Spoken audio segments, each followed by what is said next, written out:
Good day everyone! Welcome for another video. Sa oras na ito, ating pag-aaralan ang chapter 9 ng Messages to Young People entitled Pakikipagkaisa sa Diyos. Mga kapatid, sa ating pakikipagkaisa sa Diyos, kailangan talagang yung connection natin sa Kanya. So, atin po itong pag-aralan at samahan niyo po ako. Sabi dito sa Galatians chapter 3 verse 28, walang magiging Hudyo o Grego man, walang magiging alipin o malaya man, walang magiging lalaki o babae man, sapagkat kayong lahat ay iisa kay Kristo Jesus. So sa ating key text pa lang, sinasabi dito na lahat tayo ay pantay-pantay sa harap ng Panginoon. Kung ano man yung posisyon mo dito sa mundo, kung sino ka man tayo, wala pong mataas, walang mababa, kundi pantay-pantay po tayo sa harap ng Panginoon. At kailangan magpakitunguhan po tayo ng may pag-ibig sa ating kapwa kasi lahat tayo ay mahal na mahal ng Diyos. Sabi dito, narito sa iyong kamay ang higit pa sa mga hangganan ng posibilidad. Ang tao, ayon sa kahulugan ng Diyos, ay isang anak ng Diyos. Ngayon tayo ay mga anak ng Diyos at hindi pa nahahayag kung ano ang magiging tayo. Ngunit nalalaman natin na pag siya'y nahayag, tayo ay magiging katulad niya sapagkat makikita natin siya bilang siya. At ang bawat taong may ganitong pag-asa sa Kanya ay naglilinis ng kanyang sarili gaya niya na dalisay. So sa ating pag-aaral ngayon mga kapatid, mapapansin natin na tayo ngayon ay hindi pa nahahayag kung sino ba talaga tayo, kung makikita natin yung mga tao sa ating paligid, kung sino sila, ano yung mga ugali na meron sila, o maliligtas ba sila o hindi. Tayo din sa ating mga sarili, saliksikin natin kung sino ba o ano yung mga landas na ating tinatahak. Ngayon, hindi pa natin alam kung sino yung maliligtas, sinong banal, sinong dalisay. Ngunit, ayon sa ating napag-aralan, nalalaman natin na kapag siya ay ihayag na, makikita na tayo ay luluwalhatiin din ng Panginoon. Kasi nga, kapag tayo ay makikipag-ugnayan sa Kanya, makikipagkaisa sa Kanyang gawain, lahat tayo ay magiging matagumpay ayon sa Kanyang pangako. At patuloy siyang nananawagan din sa atin na kapag tayo ay kaisa sa Kanya, tayo ay magiging gaya niya ng espiritu at ugali. So, kapag may ganito tayong pag-asa na maipapakita, naglilinis tayo ng ating mga puso. Sa pamamagitan ng dugo ni Kristo, ang ating kaisipan ay kailangang mabago. Gaya ni Kristo na dalisay. So, nawa, madalisay po ang ating buhay. Mapabanal po tayo ng Kanyang mga salita. Sabi pa dito, karapatan mong talikuran ng anumang mababa at mababaw, at mo pumailan lang sa mas mataas na pamantayan, maging iginagalang ng tao at minamahal ng Diyos. So, kailangan tayong mga tao na sumusunod sa Panginoon, hindi tayo dapat taga-angkin lamang, kundi kailangan tagatupad din. At kailangan nating talikuran yung mga nakikita nating napakababa na mga standard. Kailangan naisin natin sa ating mga puso't isipan, naisin natin yung pinakamataas na standard para sa Panginoon. Minsan kasi tayo, tinutokso may mga pagsubok sa buhay na magsasuggest yung kaaway na hindi tayo karapat-dapat sa gawain ng Panginoon kasi mahihina tayo sa lahat ng punto, mahihina tayo sa lahat ng bagay.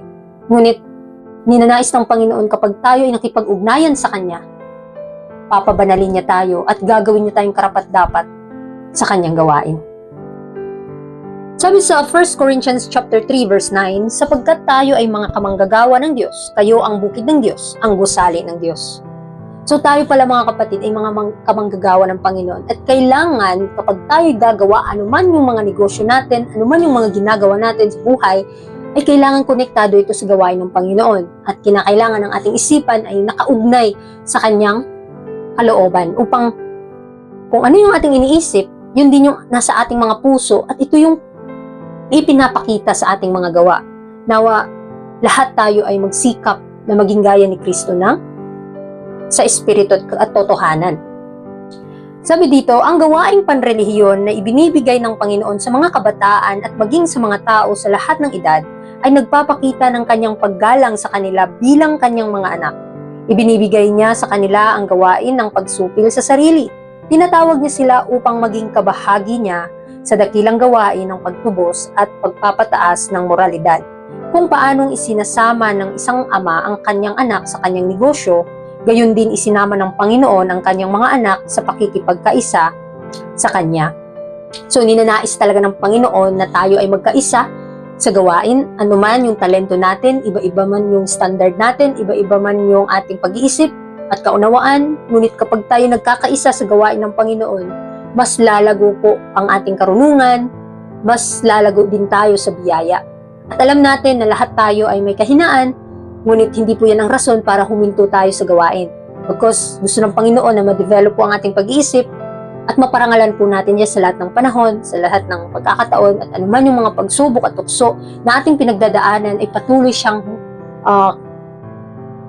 siyang nagmamakaawa at tumutulong sa atin na tayo ay kailangang makipagtulungan din sa Kanya. Lalo na sa pagliligtas sa iba na hindi pa alam ang katotohanan. So ibinigay niya sa lahat ng edad, mga kapatid, hindi lang kabataan, kundi lahat. Kung nais pa nating maglingkod sa Panginoon, kailangang alagaan natin ang talento na binigay niya, pangalagaan natin yung mga karunungan, kaisipan, kasi lahat ng bagay binigay niya na sa atin at kailangan natin itong ipalago sa pamamagitan ng biyaya ni Kristo. Nawa ay maging dakila ang Panginoon ay maging dakila sa ating puso at ito yung magbibigay sa atin ng gabay tungo sa matagumpay na gawain. Dahil nakikipagsangguni tayo sa Panginoon, nakikipagkaisa tayo sa Kanyang gawain, gaya ng Ama na nakipagkaisa siya sa negosyo ng Kanyang anak at kailangan ninanais din ng Ama natin sa langit na makipagkaisa tayo sa gawain ng Kanyang bugtong na anak dito sa lupa para pagdating ng panahon, yung record natin sa langit ay makikita natin na maluluwalhati natin ang Panginoon sa kabila ng ating mga kahinaan. Sabi diyan, tayo ay ginagawang mga manggagawa na kasama ng Diyos. Sinabi ni Jesus, kung paanong isinugo mo ako sa sanlibutan, gayon din isinugo ko sila sa sanlibutan. Hindi mo ba pipiliing maging isang anak ng Diyos kaysa maging alipin ni Satanas at ng kasalanan at maitala ang iyong pangalan bilang kaaway ni Kristo? So dito makikita natin na tayo ay tinubos ng Panginoon. Nawa ay maglingkod tayo sa Kanya ng tapat, ng buong puso, na walang reserba sa ating mga sarili. Dahil kapag naglilingkod tayo sa Panginoon, hindi dapat tayo maglilingkod sa ating mga sarili. Kaya hindi na lang dapat natin isipin ang ating mga sariling nararamdaman, ang ating mga sariling pakiramdam, para hindi tayo masaktan at nakafocus lamang tayo sa gawain ng Panginoon. Kasi nga, papabanalin po tayo ng Panginoon sa Kanyang gawain, sa Kanyang salita.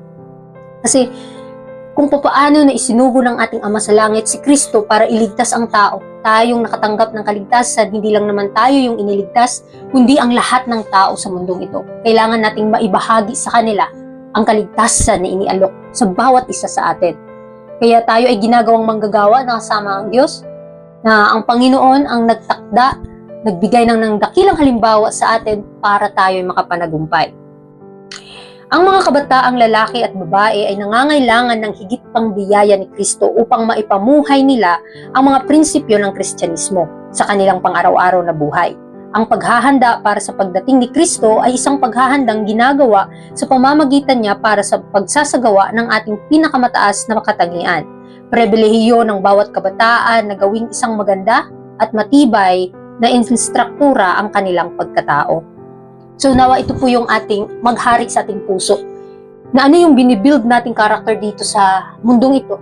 Ay ito yung magdidesisyon, mga kapatid, tungo sa walang hanggan nating patutunguhan. Kaya nga, nananawagan ng Panginoon sa bawat kabataan, lalaki o babae, na gumawa sa gawain ng Panginoon habang kabataan pa natin.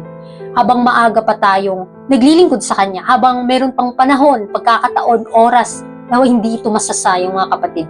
Kasi nga, papayag tayo hindi, tatapos din ang lahat ng gawain na ito. Kaya sa ating gawain nawa, maiugnay natin ang Panginoon dito. At alam niya yung ating mga sarili na hindi karapat-dapat, ngunit sa pamamagitan ni Kristo, tayo ay magiging katanggap-tanggap. Kaya sa paghahanda natin sa pagdating ni Kristo ay kailangan ang ating mga sarili ay atin mismong saliksikin upang makabuild tayo ng character into eternity. Yung mga katanggap-tanggap na karakter sa harap ng Panginoon. Ano yung dapat natin gawin para mabago ang ating ugali?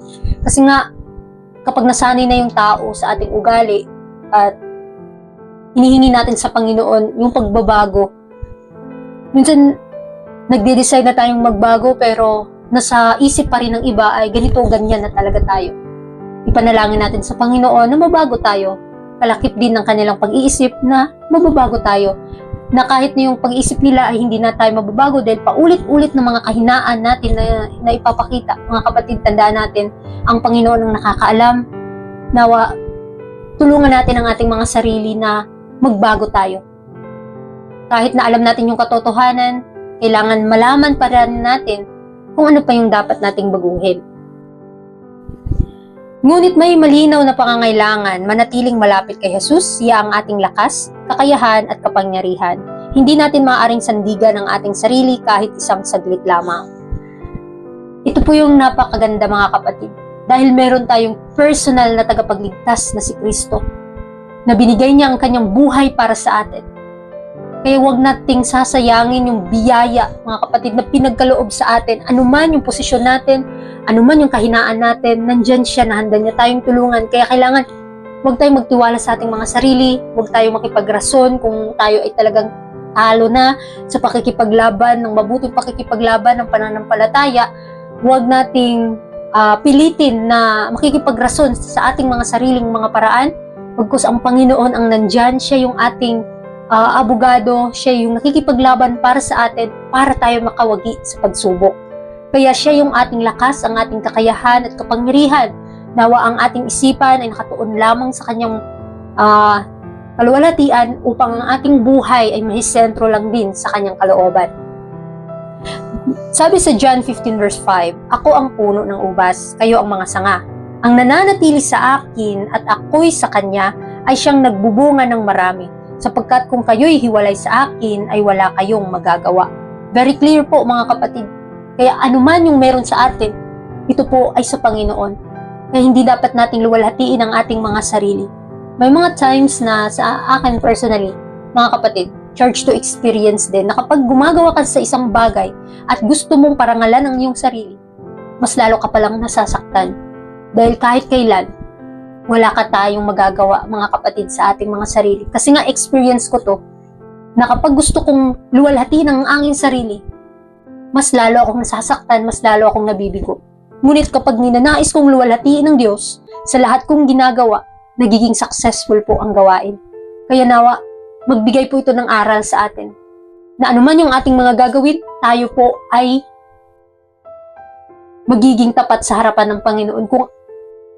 Kung ano man yung ating mga gagawin, nawa ay maging kaugnay ito sa kalooban ng Panginoon. Kasi kung wala si Kristo, mga kapatid, wala din tayong magagawa. Pagsulong ng mas mataas. Gaano man kalaki o kaliit ang iyong mga talento, tandaan na ang lahat ng nasa iyo ay ipinagkatiwala lamang sa iyo. Sa ganitong paraan, sinusubok ka ng Diyos, binibigyan ka ng pagkakataong patunayan ng iyong katapatan. Sa Kanya ka may utang na loob para sa lahat ng iyong kakayahan. Sa Kanya ang iyong lakas ng katawan, isipan at kaluluwa, at para sa Kanya ang mga ito dapat gamitin. So, tandaan natin mga kapatid, anuman yung meron sa atin, kalakasan, katalinuhan, karangalan dito sa mundo ay sa Panginoon. At hindi natin dapat ito sasayangin. At kailangan gamitin natin ito sa tamang paraan. Sa pamamagitan ng dugo ni Kristo tayo iniligtas, at sa pamamagitan ni Kristo tayo din ay makakagawa sa Kanyang gawain. Mga kapatid, napakaganda po sa pakiramdam na kung yung ating mga gagawin ay naayon po sa Kanyang banal na kalooban. Dahil ang lahat ng ating pag-iisip ay nakatuon lamang sa Kanyang kalooban.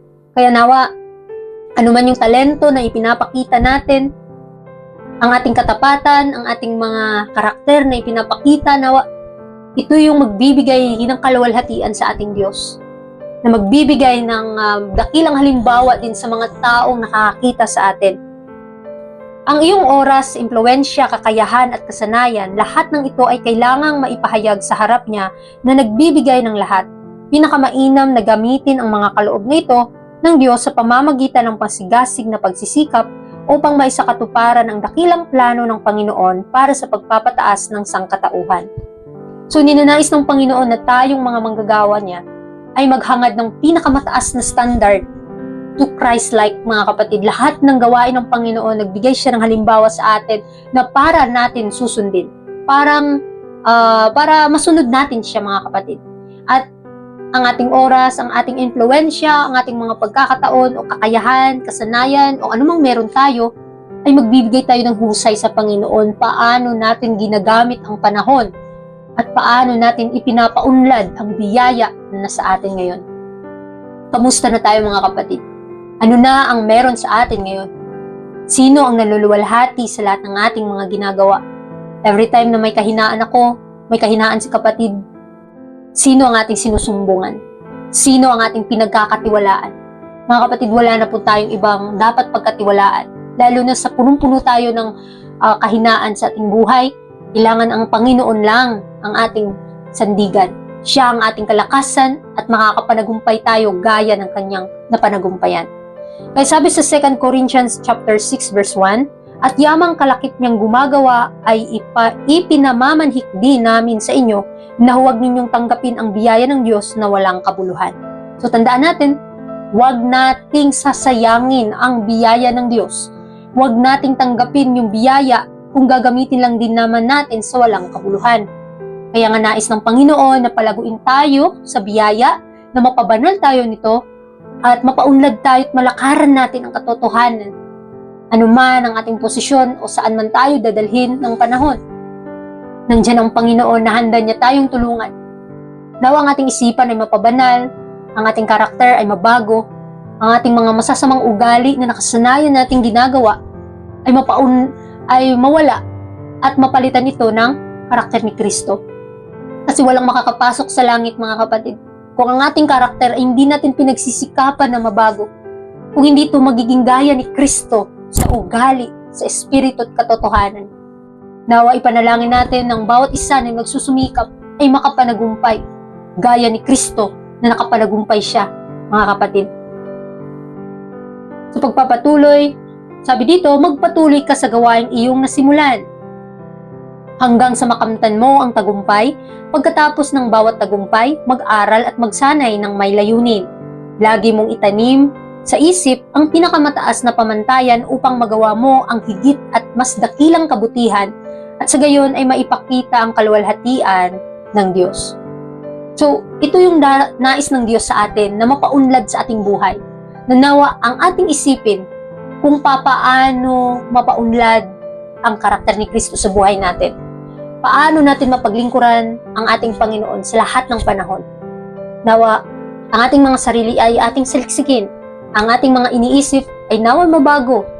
Dahil ang Panginoon ang nandyan, tutulungan niya tayo at magpatuloy tayo sa gawain na iniatas niya sa atin. Ito yung gawain na kapag tayo ay gumawa dito, tayo ay mas lalago sa biyaya. Even na nakikita natin yung sobrang hina natin, nare-reveal yung character na defect of character natin na kinakailangang alasin yan dahil napakasakit nga maalis mga kapatid. Kasi ninanais ng Panginoon na papabanal ang kanyang bayan, tayong mismo na may karakter na ganito, kailangan itong mawala at ang karakter ni Kristo yung mapalitan. Mag-aral tayo at magsanay ng may layunin at lagi nating itanim sa ating isipan yung pinakamataas na standard, which is yung Christ-like standard mga kapatid. Sino ba ako? Naway gamitin natin ang ating mga talento o sino man tayo sa kalooban ng Panginoon. At tingnan natin ang kanyang kautusan kung saan tayo nagkakamalit, nagkakasala. At isipin natin na ang Panginoon ay hindi niya tayo bibiguin. Lagi siyang nandyan, tutulungan niya tayo. Sabi sa Philippians 2 verse 13, sapagkat Diyos ang gumagawa sa inyong maging sa pagnanasa at sa paggawa ayon sa kanyang mabuting kalooban. So, ang kalooban po ng Diyos ay sundin ang kanyang utos. Dahil ang kanyang mga utos ay hindi mabibigat. At siya yung kumikilos at gumagawa sa atin para sa ikaluluwalhati ng kanyang pangalan.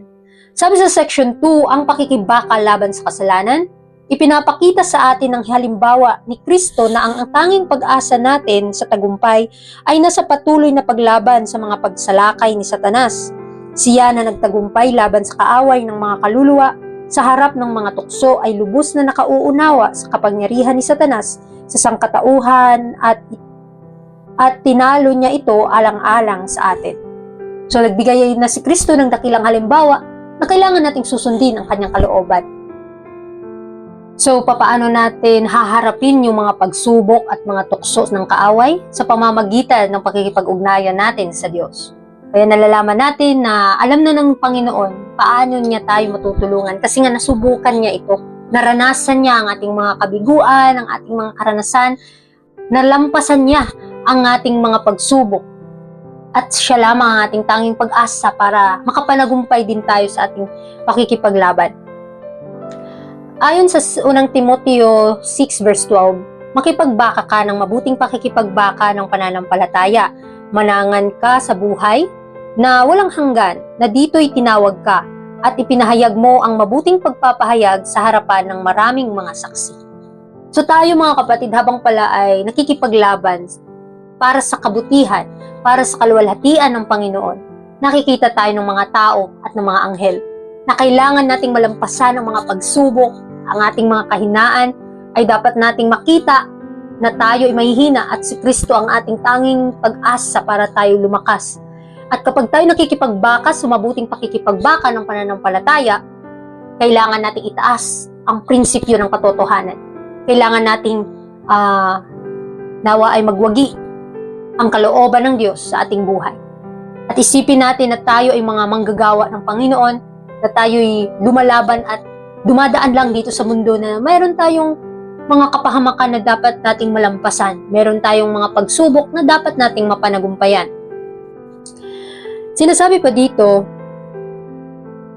bilang isang nagtagumpay, ibinigay niya sa atin ang pribilehiyo ng kanyang tagumpay upang sa ating pagsisikap na labanan ang mga tukso ni Satanas, maikakabit natin ang ating kahinaan sa kanyang kalakasan, ang ating kawalang kabuluhan sa kanyang mga merito, sa suporta ng kanyang walang hanggang kapangyarihan sa harap ng mga tukso, maaari tayong lumaban sa kanyang makapangyarihang pangalan at magtagumpay tulad ng kanyang pagtagumpay. So ito po yung napakagandang balita. Anuman yung kahinaan natin, anuman yung mga bagay na hindi natin kaya, ay atin po itong malalampasan kung ang Panginoon ang ating sandigan. Kung ang ating kahinaan ay nakakonect sa kanyang kalakasan, magiging matagumpay po tayo. Dahil ito yung kalooban ng Panginoon na susundin ng kanyang bayan ang bawat maliliit na kalooban ng Panginoon hanggang ito'y lumaki, hanggang tayo maging perfecto sa kanyang harapan. Dahil wala naman po tayong may pagmamayabang. Dahil ayon sa ating nabasa, sa pamamagitan lamang ng merito ni Kristo, tayo ay magwawagi sa laban. Sabi sa ating pinakalas na text sa 2 Timothy chapter 4 verse 7, nakipagbaka ako ng mabuting pakikipagbaka, natapos ko na ang aking takbo, iningatan ko ang pananampalataya. Mga kapatid, sa ating pag-aaral ngayon ng Messages to Young People, naway marami po tayong natutunan. Sa ating pakikipaglaban sa pananampalataya, kailangan tayong magwagi. Dahil nandyan ang Panginoon, ay handa niya tayong tutulungan. At nawa mas piliin pa natin siyang mas dumikit pa tayo sa kanyang kalooban. Ano man yung nakikita nating kahinaan sa ating buhay, kailangan nating tapusin ang laban na ito sa pamamagitan ni Kristo. Dahil siya ay nakapanagumpay na. Kaya sa chapter 9 ng Messages to Young People, nawa marami tayong na-realize na mga katotohanan na dapat nating malakaran sa ating buhay, na ang ating pakikipagkaisa sa Diyos ay hindi po madali, kundi ito ay dapat araw-araw na pakikipagbuno sa ating mga sarili. Kaya muli, God bless.